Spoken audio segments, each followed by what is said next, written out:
yung binabanggit nilang mga datos, kinukonfirma din ito ng mga datos ng CHR na isinagawang investigasyon ng panahon ng PIP Commission sa pamumuno ng kaibigan nating the late Chair Chito Gascon. So, idol natin. idol natin. Sumalangit nawa. Parang Chito. Parang Chito. Definitely, ang lumalabas nasa almost 3,000 yung naimbestigan. Moto proprio na ginawa ng CHR. Kaya pala muntik ng tanggalan ng budget si Chito.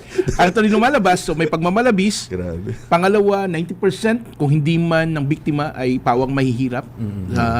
Mga mahihirap na walang kapasidad na ipagtanggol ang sarili. At the same time, kahit nga simpleng pamasahe para magsampa ng kaso, wala itong mga ito. Grabe. Kaya ang trinabaho doon ni Chair Chito during that time, merong isang tawag dito, private institution na itinayo para mangalap ng mga foreign fundings para sa financial assistance and livelihood.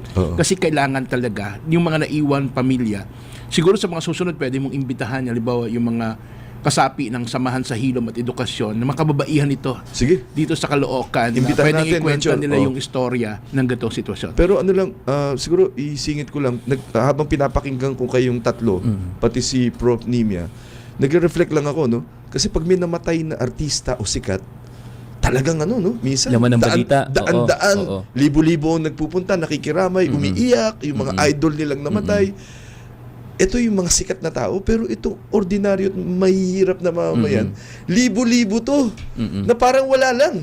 Kaya Parang wala lang. kaya Mga nung- mahihirap Oo. na dinikitan pa ng stigma ng di umano'y paggamit ng droga. So, ang At hirap saka na daw. pusher daw. Pusher daw. Halimbawa, si Kian pala, meron, nagmamakaawa rin na meron pa raw siya exam siya ata kinabukasan. Oo. Kung hindi lang po siya- nakuha ng CCTV camera yon, definitely tapos ang kaso ni Kian. Tinawag din sila ng mga zombie. Manggagahasa sila, mga zombie sila, kaya kailangan silang patayin. So grabe yung criminalization na ginawa sa ating mga kababayan na mahihirap. Pero hindi ko naman justify yung drug addiction. Pero sa international standard kasi, Pero gusto ko lang- yung drug oo. problem, it's a health issue eh. Oo, gusto ko Sa lang atin, ding- ginawang politika eh. Ginawang politika. Gusto, Canuel tsaka Melchor at Professor Simbulan, gusto ko lang ding bigyang diin hindi layunin ng mga Duterte na sugpuin ang droga sa pamamagitan ng war on drugs.